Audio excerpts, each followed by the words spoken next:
Bienvenue à Link Internationally, un podcast multilingue qui nous donne l'occasion de développer une vision internationale de l'œuvre de Dieu et de créer du lien pour le royaume de Dieu.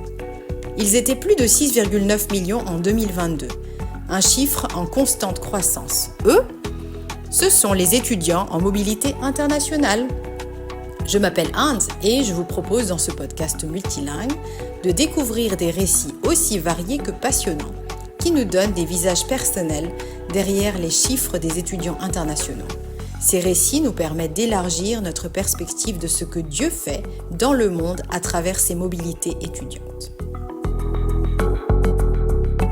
Bonjour, j'ai le plaisir aujourd'hui d'accueillir Yunho pour cet épisode. Yunho est sud-coréenne, elle vit à Paris. Après des études en philosophie de l'art à Séoul, la capitale de Corée du Sud, elle est partie vivre une nouvelle aventure accompagnée de son mari Kim pour poursuivre ses études en philosophie de l'art. Alors, bonjour Yunho, merci d'avoir accepté mon invitation à ce podcast. Bonjour, je m'appelle Yuno, je suis de Corée. Quand je suis Oui. arrivée en France, j'étais étudiante mariée et Kim et moi, nous formions un jeune couple d'étudiants étrangers, un peu plus perdus, mais plein d'enthousiasme, à Paris. Oui, merci beaucoup. C'est vraiment une joie de t'avoir avec nous aujourd'hui. On va pouvoir apprendre plein de choses sur la Corée du Sud et sur ton expérience parisienne. Alors, quand on pense à la Corée du Sud, on pense que les Coréens du Sud, ils mangent beaucoup de kimchi, parce Tout que à voilà, fait, tu hein. connais de la Corée. Ils sont fans de K-pop, tous, donc ils ont tous des Moi, talents de chanteurs. Alors, bien sûr, ce sont des stéréotypes, mais comme tous les stéréotypes, il y a du vrai et il y a du faux à prendre et à laisser. Alors, tu vas pouvoir nous laisser découvrir ton pays, mais aussi ton expérience hors de ton pays en tant qu'étudiante internationale à Paris, Yonho. Alors, tu as grandi à Séoul, c'est ça? Ou bien, hmm, qu'est-ce qui faisait tes journées, tes semaines dans ton enfance? ok, tout à fait. C'est vrai que la K-culture est très à la mode en ce moment. Voilà, je peux ajouter quelques anecdotes. Quand je suis arrivée à Paris en 2013, les gens me demandaient Mhm. souvent si je venais du Japon ou de Chine. Et la question Ah oui, suivante, c'était toujours, c'est la Corée du Nord ou la Corée du Sud? Voilà, et puis au d'accord. fil des années, la popularité de ce petit pays est devenue un vrai phénomène. Il est plus Hmm. nécessaire d'expliquer où est Corée du Sud, alors c'est impressionnant d'abord. Je suis Hmm. née dans une ville, petite ville de la Corée, mais j'ai fait mes études et la plus grande partie de ma vie professionnelle, c'était à Séoul. Pour la vie quotidienne, dans mon enfance, comme beaucoup d'élèves coréens, j'ai passé énormément de temps à l'école. La semaine Hmm. est entièrement rythmée par les études, souvent jusqu'à très tard le soir. Parce que la Hmm. réussite scolaire est extrêmement importante en Corée. Par exemple, au lycée, on restait en classe de 8 heures du matin jusqu'à 22 heures du soir. Du Oh là coup, là. on dînait même pas avec sa propre famille. On est toujours mangé à la cantine avec les camarades. Oui, c'était assez normal et général. Tous les étudiants Hmm. de Corée jusqu'au lycée. Ah oui, d'accord. Donc, cette pression est liée à la forte compétition pour entrer dans une bonne université. Vous en avez, Mhm. je pense, peut-être déjà entendu parler de ça. Dans beaucoup de Mhm. reportages, même en France, on a déjà regardé beaucoup de documentaires qui parlent de ce phénomène et cette compétition scolaire. Hmm. Dans ce contexte-là, nous n'avons pas vraiment le temps de réfléchir à nos rêves personnels au sens de notre vie. On remet souvent à plus tard les questions sur soi-même, sur ses aspirations profondes ou sur le sens de vie, une fois qu'on est entré à l'université. Ah Donc, ouais. mais par contre, moi, j'ai grandi dans une famille chrétienne. Mes parents me Hmm. laissent assez de liberté. Par exemple, aller à l'église, passer mon temps un peu détente avec mes amis. Et comme ils travaillent beaucoup, comme tous les parents, L'église est devenue un lieu très spécial pour moi, un endroit de rencontre, d'amitié, de repos, mais aussi un espace où je pouvais vraiment me poser des questions sur la vie et sur Dieu. Des questions pour lesquelles l'école ne laisse pas vraiment de poser. Hmm. C'était ça mon enfance. D'accord. Donc très, très, très rempli de 8 heures à 22 heures. Ensuite, il Ouais, faut ouais, dormir, j'imagine. Et ouais. le week-end, peut-être encore travailler. Même au Ou dimanche, bien il y a la ouais, visite église ouais, le week-end. Ah oui, voilà. oui. Mm. Ah oui, C'était c'est pas la assez même chose monotone, ouais, oui. en France. Alors en quoi, finalement, bah, tu as vécu la vie étudiante à Séoul et ensuite as été étudiante à Paris. En quoi est-ce que la vie étudiante est différente? Bon, on imagine qu'ils travaillent beaucoup en Corée du Sud, mais en dehors de ça, y a-t-il des similitudes aussi? Est-ce qu'il y a des Mm, choses mm, qui se mm, mm. ressemblent? Avant d'arriver à Paris, je n'ai jamais vécu à l'étranger. Du coup, tout était donc complètement nouveau pour moi. Quand j'étais étudiante en Corée, nous avions très peu d'occasions de rencontrer des étudiants internationaux dans la classe. Dans une même Hmm. classe, dont tout le monde partage la même culture, la même langue. On a regardé les mêmes films, les mêmes séries. On parle de toujours le même sujet. C'était toujours similaire. Le Hmm. résultat, nos façons de vivre étaient donc très, très similaires entre nous. Mais pour moi, Paris, c'était tout au contraire. Paris, pour moi, représente pour la diversité. C'est un lieu où l'on croise des personnes venues du monde entier avec des histoires, des cultures et des sensibilités très différentes, même des religions. C'était la diversité pour moi. Hmm. Ah Mais oui. comme tous les métropolitains, en grandes villes comme Seoul et Paris, euh, vivre en tant qu'étudiant, c'est très, très cher, toujours. Il n'est pas toujours Ah oui. facile de trouver sa place aussi. De ce côté-là, je pense Hmm. que Seoul et Paris se ressemblent pas mal. Ouais. Merci pour ce partage d'expérience. Alors, j'imagine que quand on est sud-coréenne, venir vivre et étudier à Paris, c'est pas vraiment la première chose qui nous vient à l'esprit. La plupart de ceux qui partent à l'étranger, en tout cas que j'ai rencontrés, partent aux États-Unis, ou plutôt dans le monde anglo-saxon. Enfin, c'est ce qui me semble. Hein. Qu'est-ce qui Mhm. t'a motivé, toi, Yunho, à venir à Paris? Cette question, je pense que ça remonte, comme on dit, ma période très personnelle. À ce moment-là, j'avais fini mes mémoires de master en Corée. Et Hmm. aussi, je me suis mariée très récemment Oui. et je faisais un travail de recherche à temps que partiel aussi. Et puis, mon Hmm. père, qui était très, très malade depuis longtemps, qui était décédé à ce moment-là. Donc, D'accord. voilà, cette raison de personnel, ça m'a donné l'impression qu'une page se tournait dans ma vie. Tu vois, j'avais vraiment envie de Hmm. changer quelque chose. Je me disais, si je ne fais pas maintenant, je vais rester en Corée toute ma vie jusqu'à ce que je serai morte. Mais il me Hmm. reste encore des questions, quelques questions. Mais une seule question, c'est où est-ce que je vais atterrir au final? Voilà. C'est un peu Hmm. la problématique.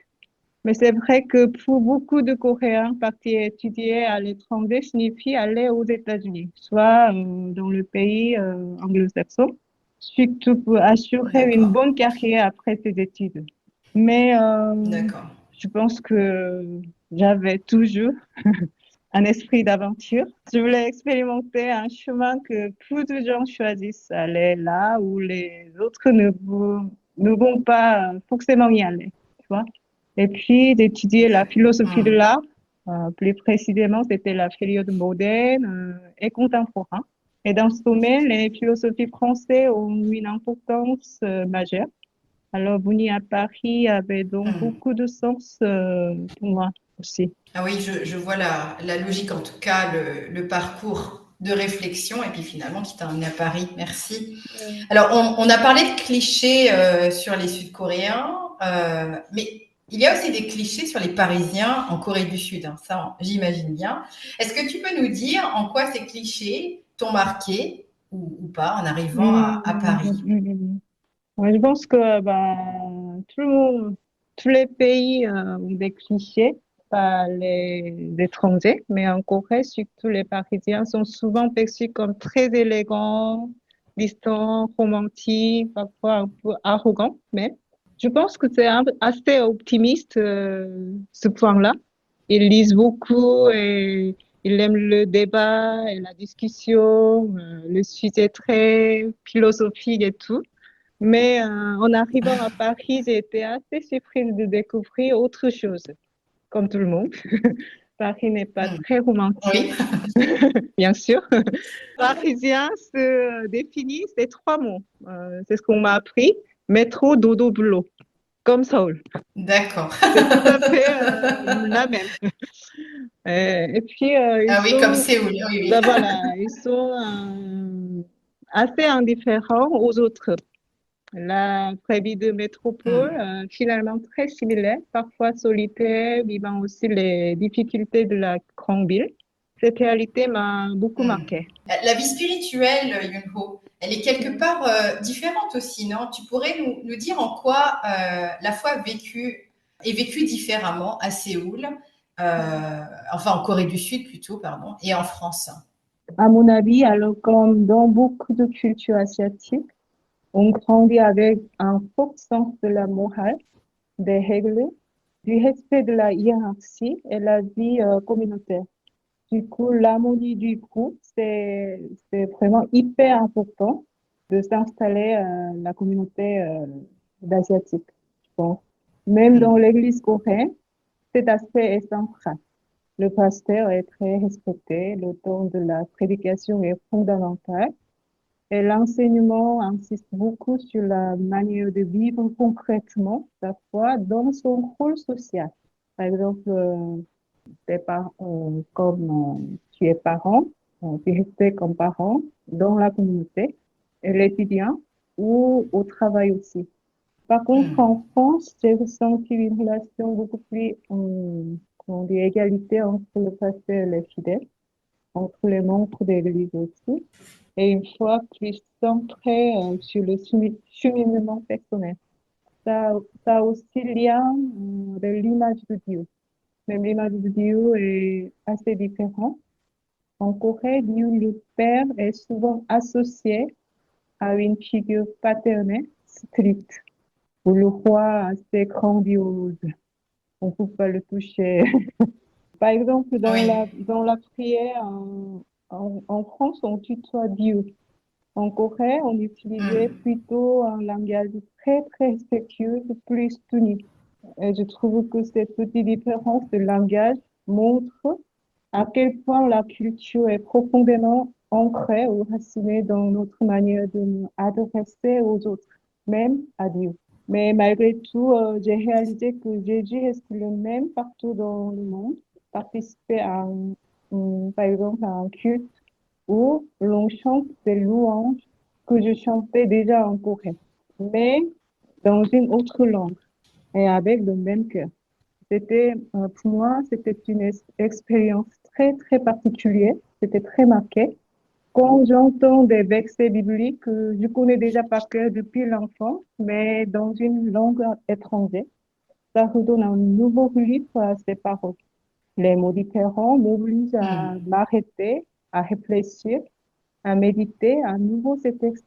C'était quoi exactement la définition de ce mot? Ces expériences ont profondément contribué à renouveler ma relation avec Dieu et à la vivre de manière plus personnelle et vivante, spirituellement. Ah oui, merci. C'est vraiment beau de nous souvenir, en tout cas comme tu le soulignes, que Jésus est le même partout.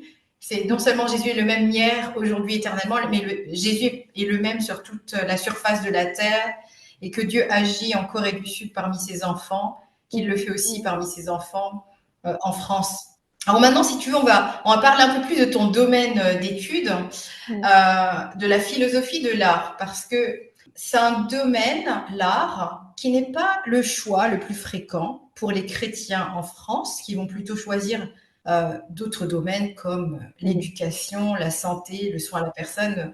Bon, pas exclusivement, bien sûr, il y a des gens, des ingénieurs, il y a des juristes, mais je voudrais éviter de faire des généralités, mais l'art, en tout cas, est une voie plus rare pour plusieurs raisons.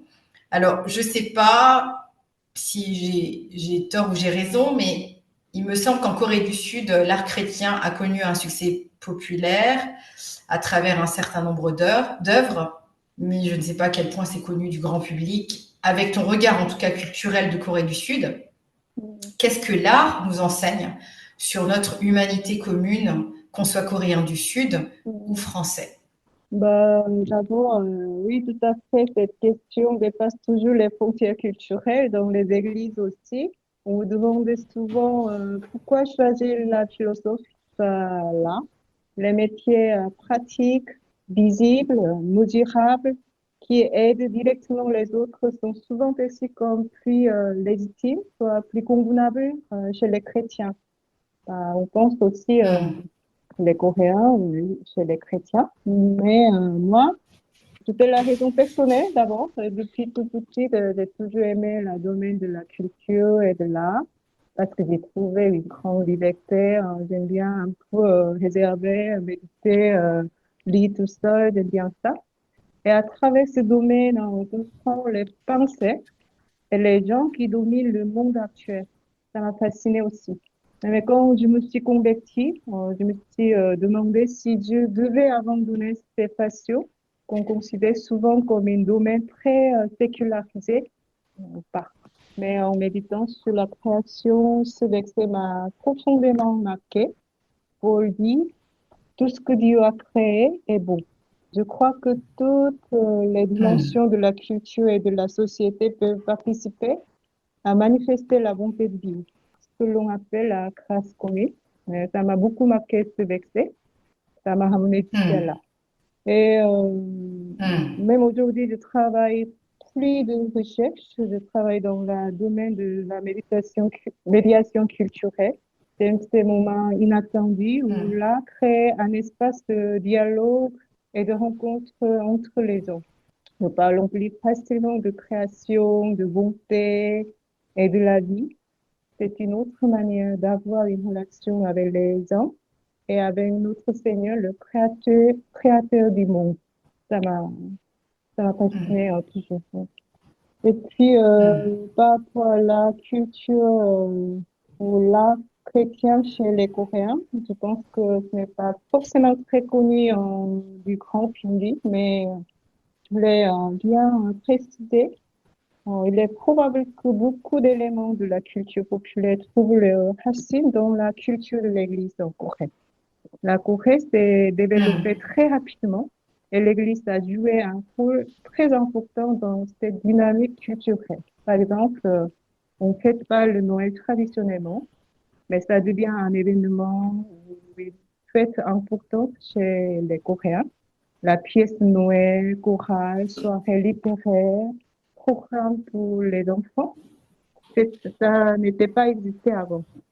Donc, ces espaces Hmm. ont souvent été des portes d'entrée vers la culture, même pour les non-chrétiens. Donc, à ce point-là, la culture ou l'art nous rappelle ce que nous partageons tous, au-delà de notre nationalité, nos questions, nos sentiments ou nos souffrances. Voilà, c'est un Hmm. moyen de créer un espace. Euh, Hmm. et puis, Merci. la notre racine de la culture coréenne, vous savez, les missionnaires occidentaux ont amené l'évangile avec leur culture et ça a Hmm. rencontré la culture coréenne pour créer ce style unique d'église en Corée. Donc, alors, je me dis Hmm. que la K-culture pourrait, elle aussi, devenir un moyen de transmettre l'évangile avec nos cultures coréennes. Pour l'instant, apparemment, Hmm. ça aide déjà pas mal de travail de plein missionnaires coréens sur le terrain. Merci beaucoup, hein. C'est beau de voir ce lien entre voilà ce que tu as étudié, mais aussi tout simplement l'art et notre humanité commune, Mhm, où que l'on soit sur la terre, hein, et l'art et l'évangile, hein, parce que Dieu est mhm, le Dieu créateur et qu'effectivement tout ce qu'il a créé est bon. Merci beaucoup. Vivre en France en tant qu'étudiante internationale. Tu peux nous dire si tu étais préparée à ce qui t'attendait ou enfin et comment tu avais essayé de te préparer aussi et qu'est-ce qui dans les temps difficiles et les épreuves de la vie étudiante, puisqu'il y en a pour tous les étudiants, c'est un peu le Mm, dénominateur mm, commun des mm, étudiants de ceux qui ont étudié que j'ai interviewé jusque-là, oui, oui. même s'il n'y a pas que ça, hein, il y a des joies aussi, mais Mm. dans ces temps-là, qu'est-ce qui t'a aidé à tenir? Oui, tout à fait. Tous les étudiants internationaux partagent le même point, je pense. Je n'étais pas vraiment préparée à ce qui m'attendait, bien sûr. La barrière de la langue, c'était très, très difficile. Les différences Hmm. culturelles, c'est très fortes. Et aussi les difficultés administratives, fameuses administratives, les dossiers. Et puis, bah, strictement, le problème de financier, donc étudiant, c'était toujours les barrières. Même Hmm. adulte, j'avais l'impression que je footballais une enfant qui devait tout réapprendre. C'était assez difficile pour moi. Ce qui m'a soutenu, Hmm. je pense que c'était l'espérance que Dieu est bon, même quand je ne voyais pas encore les résultats. Les images bibliques de la vie des pèlerins m'ont beaucoup aidé, ouais, jusqu'à maintenant Hmm. même. Mais aussi, il y a surtout des amis, des voisins, des églises qui m'ont accueilli et soutenu au bon moment. Et je pense que c'est resté tout le temps où finalement, cela fait plus de 10 ans que je suis en France. C'était ça. Quel conseil tu donnerais à des futurs étudiants internationaux chrétiens qui Mm. prévoient de venir étudier et vivre à Paris? Qu'est-ce que tu aurais voulu savoir avant d'arriver? Au niveau pratique, quand même, Paris est une ville qui demande beaucoup de patience. Ça, c'est ça. Mais si l'on ose être un peu plus audacieux, plus active, elle offre aussi énormément d'opportunités humaines, culturelles, bien sûr, Hmm. même spirituelles. Même si nous sommes des étrangers Hmm. ici, je pense que, voilà, de se rappeler que le Seigneur nous utilise comme des sources de bénédiction et que nous avons une Hmm. identité de citoyen du ciel, ça peut nous aider vraiment en tant que chrétien, Hmm. étranger, Hmm. étudiant. Voilà. Et alors, dans l'autre sens, puisque toi, tu es coréenne du Sud, et tu Ouais. sais, aujourd'hui, l'engouement Mm, actuel de la jeunesse pour la culture coréenne du Sud, j'ai parlé de kimchi tout à l'heure, de la K-pop, mais il y a tellement, il y a des films, il y a tellement de ouais, choses ouais. très à la mode. Mm, Et donc, il y a un engouement de la jeunesse dans le mm, monde entier. Qu'est-ce que toi, en vivant en Occident maintenant, tu dirais à des Occidentaux, bon, des Français ou des Occidentaux, mm, ou même d'autres, hein, des non-occidentaux, qui voudraient aller en Corée du Sud pour aller y étudier. Quand tu vois la mm, différence et tu te dis, bah, mm, tiens, j'essaie de mettre à la place de cette personne qui va aller en Corée du Sud, avec l'écart de culture, qu'est-ce que tu dirais à ces personnes-là? Je trouve que c'est vraiment bien de connaître les différences culturelles avant d'arriver. C'est vraiment important. En Corée, ou plupart des pays d'Asie, par rapport aux Européens, soit occidentaux, les gens sont moins à l'aise pour dire directement ce qu'ils pensent ou ce qu'ils ressentent. Hmm. Ça ne veut pas du tout dire ils n'ont pas d'avis. Ils ont des avis, ils ont leurs opinions, mais on ne dit pas directement devant les personnes. C'est juste la politesse pour D'accord. que nous ne soyons pas trop agressifs. C'est ça, la Hmm. grande différence pour moi. Du coup, au début, on peut avoir l'impression que, il y a une certaine distance, que les Coréens sont un peu réservés ou timides, mais pas du tout. Mais une fois qu'on est proche, ce sont des personnes très attentionnées qui prennent soin des autres et qui sont toujours prêtes à l'aider des uns les autres. Et puis, et honnêtement, si vous mangez bien le kimchi et les plats épicés, ça devient beaucoup plus facile de se faire des amis coréens. C'est ça. C'est un bon conseil. Ouais, ouais. Alors, en tout cas, un grand merci pour tout ce que tu nous as partagé. C'est très enrichissant.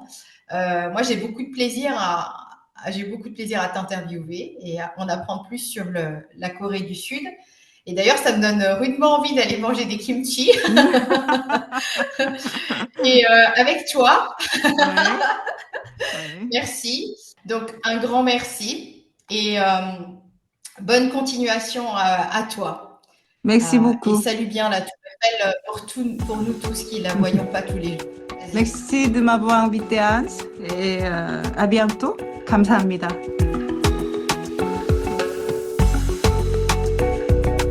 Merci de m'avoir accompagné dans ce voyage de Séoul à Paris à l'écoute de Yunho dans le podcast Link Internationally.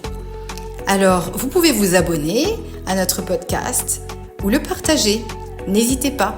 Merci pour votre écoute et à dans 2 semaines pour le prochain épisode en français ou à la semaine prochaine pour l'épisode en anglais. See you next week!